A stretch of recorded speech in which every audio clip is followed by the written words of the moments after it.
dealt with anyone or helped anyone whose FEMA vouchers have expired or ran out? Yeah, we just housed a girl and her voucher just ran out. We went down, Kristin and I did 2 days ago, and paid for her hotel until Monday, with special instructions to the hotel that before they decide to put her out on the street, they need to call us. I'm going to be upset with them. Hey, it's Jordan. I am in Flint, Michigan, East Palestine, Ohio, Tumwa, Iowa. Please support the only independent outlet on the ground covering what the corporate media covers up. So, question for you, and this question comes from previous stories that I've worked on. For example, myself and John, who's behind the camera, our last reporting trip was all across Pennsylvania before the election, and we went to a place called Dimmock, Pennsylvania, where the water source is completely contaminated because of fracking and so on. But he told a story, Ray from Dimmock, if you're at home, check out that story, that he started giving out free water all throughout the area to try to help people, and he actually got pushback from about whatever the rules may be. Have you guys had any hurdles that you had to jump through to give out this relief? Yes, we have, and what we've done is we just labeled every little home that we handed out as a feed house. And you know, I mean, if it's a feed house, you can't stop it. It's for chickens, it's for pigs, it's for whatever it's for. And then and we help them get a little bit set up, and we might accidentally drop a generator out of the truck when we leave, and they can use that for whatever they want to use it for. You know, I mean, the bottom line is if it had happened to those that are trying to stop it, or that we're trying to stop it, we would be there doing it for you too. You know, and it would be people like us that you would want help from, especially if there was issues, political issues, or whatever the case may be with inside the government that or red tape. You know, there's a lot of, I guess, procedures that have to be followed. I mean, there is need for that, but when a situation like this occurs, for example, I had to use the bathroom the other day. We pulled into a FEMA area at a church to use a bathroom, and a guy came at me with a .45. Why in the hell are you guarding toilets? Why are you guarding toilets?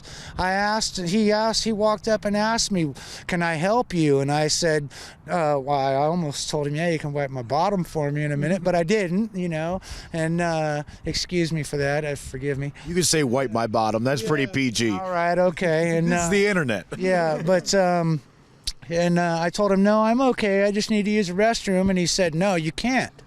And I said, what do you mean I can't? And I said, aren't these for the disaster area? And he said, yes. I said, well, how come I can't use it? And he said, because it's after 7 p.m. And I said, you guys are timing when people can use the restroom? And I just didn't understand that. How are you gonna, it's a disaster area, you're FEMA. The E stands for emergency, I'm pretty sure. So if it stands for emergency, that would go with emergency situation. And I've got an emergency situation. And so why can't I use the toilet? And he said, you can't, it's after 7, you gotta wait till 7 a.m. And we have been turned away. There was one incident a month and a half ago. We had a box truck completely full with vital needs, heat source, warm clothing, food, and flatbed truck, our truck completely packed. We were actually turned away and near Pensacola in Yancey County. About $100,000 I was going to say, what town did the incident with the bathroom happen in? That was right here. That was in Asheville. That was a couple miles away. And come on in. A good friend of mine, Cody. Hello, Cody. Jason, nice to meet you from Status Coup. This is Terrance. Jason. He's done a lot of good things. He's from Missouri, and he gave us a call when he was in Missouri and said, man, you guys need help out there? And I said, yeah, brother, you know what? We could use that help. And he said, well, I'm going to load up some tractors and come out there and help you guys. And we love him for that. We've been trying to help, and T as well. He came with him, and he's been donating his efforts and everything else. He's made it possible for us to do quite quite a few things. He owns a business. It's called Cross Country Demo and Excavation, and he came out to help. He's also for hire too. I mean, it costs money to run his equipment and stuff, but I can call on this man. Yesterday I called on him, and within an hour he had an excavator for me ripping down trees to save a woman's donated camper because she already lost her home.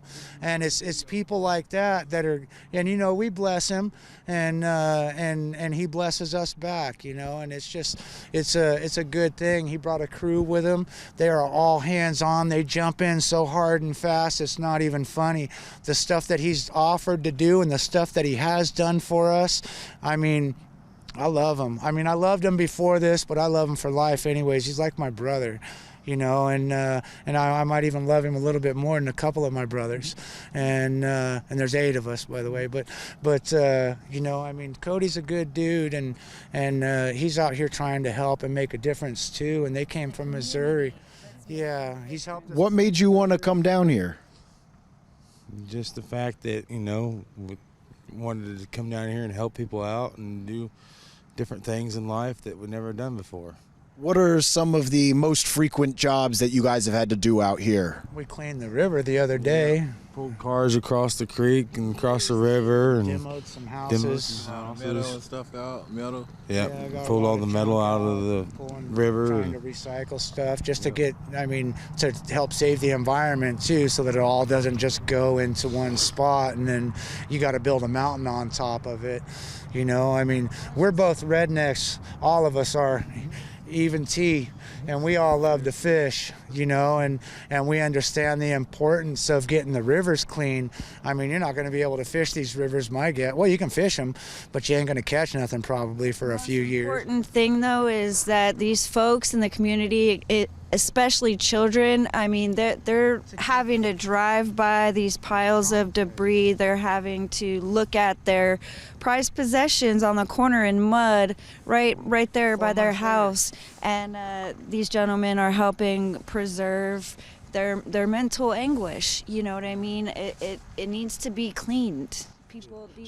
Right when it snows is the only time it looks beautiful here because all the debris is covered up. That's a shame. So for the people at home, how could they support the work you're doing? What are some things you need? Where can donations be given?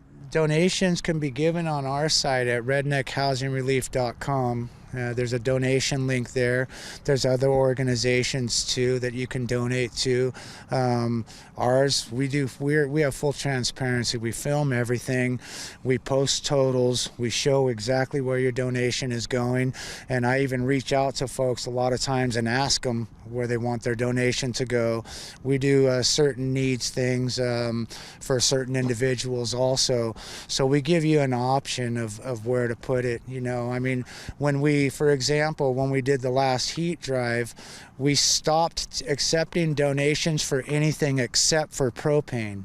And we emptied a 1,000-gallon tank and then filled it back. We had a truck on call waiting to refill it and then emptied it again. And we kept a lot of families warm.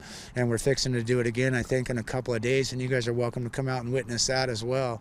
We just want it to be safe for people to drive out. That's why we're driving it to them. We don't want anybody at risk. Still frozen, and we didn't want to create injury for somebody who's, I mean, it's bad enough if you're cold, but and you find out you ain't got no money, and you find out that we're doing a heat drive, and you want to come out and get some free propane, and we're filling whatever size tank they bring. If we filled, somebody brought 10 tanks and we filled all of them. She said that it was for 2 families, and it wouldn't have mattered. It wouldn't have mattered if it was for hers and she was trying to get enough to get them through the winter. We would have still done it. And nobody gets turned away. And Cody and Chuck, he's not here today, but him and T, they came out and jumped in. I mean, we had the cars rolling through there. And the people didn't even have to get out of their vehicles. And then when we ran out of propane, well, me and Kristin served them dinner. We went over to McDonald's and bought a bunch of food and just started handing it out down the line, and let them stay inside their vehicles and stay warm. and these guys were jumping and running tanks back and forth. They helped us coordinate it. I mean, it was just an awesome thing to witness, and we're honored to be a part of it. And we're so grateful to our donors, and that once again is redneckhousingrelief.com. If you go, it's all one word, and if you go to that page, there's a donation link right on the front of it, and you're welcome to follow us at Relief at Redneck Housing on X as well. It's Relief at Redneck Housing. You can see everything that we're doing. We're all over the place. Have you guys dealt with anyone or helped anyone whose FEMA vouchers have expired or ran out? Yeah, we just housed a girl, and what's her name? Sheena. She's in Black Mountain. Her voucher just ran out, and we went down. Kristin and I did 2 days ago and paid for her hotel until Monday, with special instructions to the hotel that before they decide to put her out on the street, if we haven't figured out something more permanent for her, that they need to call us and not put her out on the street, or I'm going to be upset with them. And if we have to, we're gonna get that room for her for another week. And we went shopping for her too, like I said, so that she could get her children back there with her. And it's not the ideal situation, but it's what she's got. It's the reality of it, you know. And Kristin and I, you know, we have 6 kids of our own. You know, 3 of them are in college, and so we're juggling things a little bit. We love Tesla stock, thank you, and but I've even to bring our efforts a little bit further. Yeah, every donation is going into 100% of the efforts. We don't take a salary from it, either one of us. We were a little more fortunate and didn't have to do that, and we've spent a lot of our own money. But I even contemplated selling a rental property that I have in California to further our efforts. I've contemplated selling the most awesome Harley Davidson you've ever seen, you know, and it's 52 years old. It's a classic, an antique, and if I can get $100,000 out of it, I will sell it, just so anybody knows. And it's a 72 shovelhead, you know, all stock, all original, beautiful bike. But have you heard about anyone who's still missing, or have you heard anything about that? Yeah, we actually got asked to come and help a couple of weeks ago, just before Christmas, to try to give another family closure in another county away from here. There was still 6 people missing, and we were going to bring the dogs out and see if we can get a hit. And they already had dogs there prior that hit, and but then when you get to digging, there ain't nothing there. I mean, you got to figure I don't even like really thinking about that part of it too much, but we've got friends that have pulled, you know, children from under 10 feet of mud. You know, we've got yeah, it's not good. Yeah, you don't have to get into it. Yeah, I'm gonna cry, and I don't want to do that in the middle of an interview. It's really sad, especially being parents ourselves, and knowing, you know, I mean, it's bad. It's bad. You'll never get an accurate account on it, I don't feel, because in order to actually to have an accurate count, you need remains to match a name. And if you don't have remains that match a name, they're just still considered a missing person. So you get a lot of missing person reports, but you don't have a death toll that's accurate. And I know that it's, you know, there's rumors flying all over that there's this and that going on. There's freezers full of stuff and full of people and stuff like that. I don't know how much truth there is to that, but I know that we've been in areas that were completely wiped out, where there was 3 families that survived in one area. We've been in areas where there was a family of 11. There was another family of 11 right over here, not too far away from here, that were all found deceased.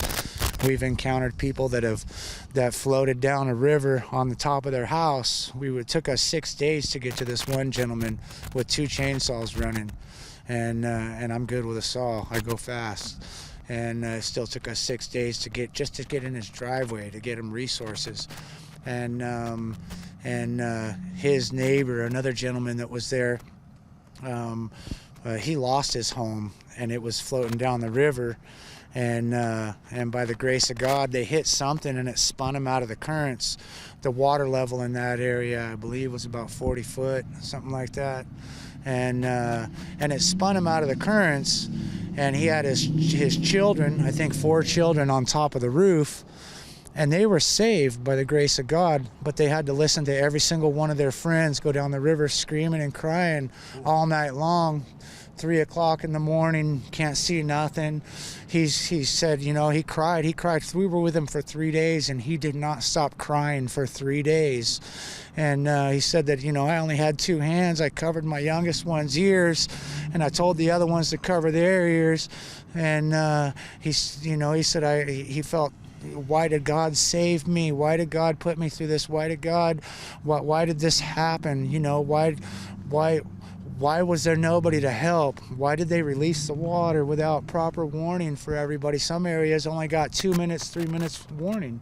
And we spoke with one fire chief in another area that said that, his exact words to us were, when I asked him, we were trying to get a permit to get into a certain area where it's bad.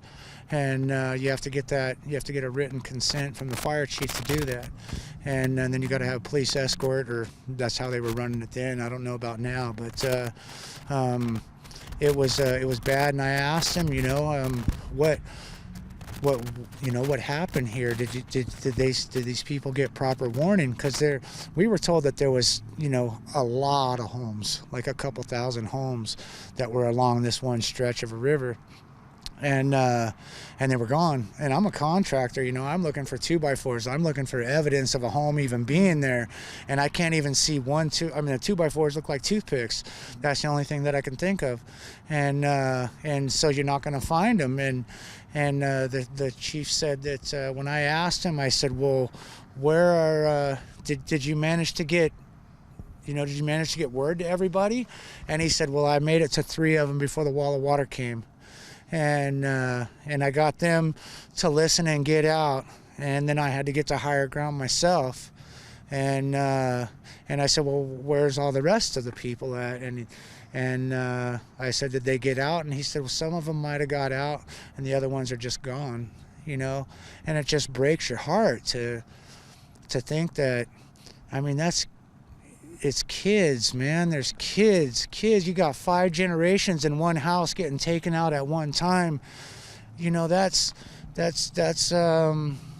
sad. That's sad, and it's in my opinion, a complete failure of the not just the government, not just FEMA, not just the state or local government, but of the people too, by not I mean, the Western North Carolinian people are like no others, and you will find that while you're here. You will find that they are powerful. We have fallen in love with so many of them, but there was a lot of failures even in that. Just they failed themselves in certain instances, because there was a couple of areas where people did try to come in, and they got so much pride they didn't want that to occur, or they were worried that it was FEMA coming in to take their land. And so, you know, I mean, gunshots started flying and stuff like that. And we had one nurse tell us that she pulls up in this one area, same area where the fire department occurred. She had she pulls up in a white gown and gets out and says, "I'm medical. Do you need help?" And if they say yes, she'll walk towards them. If they say no, she gets back in her car and leaves. And that's because the people were shooting. And while we're speaking about fire departments, we just got a request to assist. Well, it came through a meeting here in town. Cody and I attended it actually together, and I managed to get a 160 by 40 tent, a big tent that we're going to try to get to.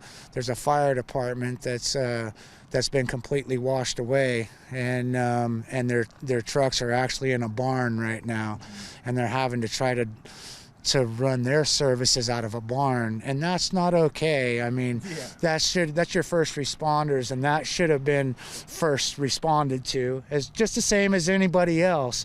You know, if you can't support your first responders, how can your first responders be the first responder? It just makes no sense, you know, and so we're working on trying to get that to them, to get them out of those barns too, and I mean, we're doing stuff all over the place, and we appreciate you guys out here too, just the same as far as that goes, because your guys' presence are what's going to bring efforts into this area. People like us, we're willing to do it, you know. And, you know, I called on Donald Trump. We'll do it. I made a video the other day, and I called on Donald Trump. Donald Trump is all right, I guess. I didn't vote this year. I don't care about the political bull stuff. As far as I'm concerned, there shouldn't have been an election until those 325,000 kids that everybody was talking about that got lost were found. In my opinion, there shouldn't have been an election until, I mean, it doesn't matter if they came across the border illegally, if they came across the border legally. Once they made it into the United States is responsible for them.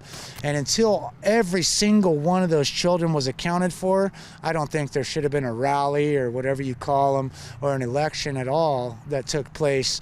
I think the focus should have been on finding those children first, but we're not going to get into politics, and we're not going to blame the government for nothing other than, but what I will say is that we need your help. These people need your help, straight up, and we're willing to do it. Give us the resources to do it. You know, and I called on Donald Trump, I called on Mark Zuckerberg, I called on Elon Musk, and who else did I call out? Everybody. Anybody that you thought might listen. Bezos, you know, I mean, the country has given to you guys, you know, what's up, man? Come back and give a little bit to the country. Nobody's asking you to get your boots dirty.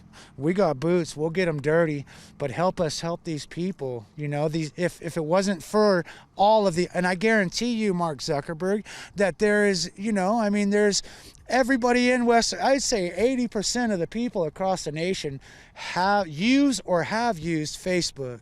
You know, or Amazon Prime. Amazon Prime. If it wasn't for these people, you guys wouldn't be where you're at. And, you know, I mean, give a little bit back, you know, show some love. I will gladly represent you, and I will represent you with power. I will represent you with authority, and I will make you proud to be a part of it. So will Kristin, so will Cody, and so will T. And I know 100 other people that will do the same. And I'm not asking you for money. I'm not asking you for nothing like that. I'm asking you to put money somewhere, and if you want some of it to be with us, well, I'll give you complete transparency, and I will show you where every single penny of it goes, and make sure that you're comfortable with it. And because that's what needs to occur. You know, we need people of wealth that recognize the situation and want to give a little bit back, simply because the government, I feel, is depleted. They made some bad decisions and bad. I don't even want to get into it. Either way, the funding isn't here, and what funding is here. Me and Kristin should not have had to spend $120,000 of our children's inheritance to help families. But you know what? We're storing treasures in heaven and not on earth. And why don't you come and join us and store a treasure in heaven, and we'll assist you in storing that treasure in heaven. You know, and one less on earth. Put your big boy pants on and come on down here and take a look for yourself. All the videos in the world, all the pictures in the world cannot explain the devastation here. They can't. It can't explain it at all. It doesn't even hold a candle to it. You know, I mean, until you see it with your own eyes, you have no clue what is really going on. And the media, thank God for you guys, people like you guys coming out here. You guys came all the way from Pennsylvania. And we want to give them a library, want to give them a place for prayer. We want to give them nice, clean grass so the kids can play, and fence it in so that they're safe, so their parents can actually, I mean, if you got 4 kids, and you're in a 19-foot RV, you can't even wrap your brain around what your next movement is to try to better your situation, because you got kids with restless legs that are cooped up in all this ice, and I mean, you can't even think straight. So we're gonna try to we're really going to try to create this for families here in Swannanoa. Well, you have our contact. We're going to stay in touch. Get me Crystal's number. Could you give us the phone number and the website one more time? Absolutely. It's redneckhousingrelief.com, and you can donate there. You can also get help there. We have a donate your RV button as well. We're taking anything and everything that y'all have to offer. It's a blessing in and of itself. We provide full transparency, post receipts, all that good stuff, and our phone number direct if you have an immediate need will come to you or question is 480-781-1772. And if you have an immediate need for tractor work, if you've got a mudslide that needs to be moved, well, Cody is cross-country demo and excavation. You can contact him through us. We will put you in direct contact with him immediately. And he's a good dude. He will take care of you. Well, Best deal we can. Yeah. well, signing off with Kristin, Nathan, and Cody from Swannanoa, North Carolina. I am Jason Peters for Status Coup, signing off.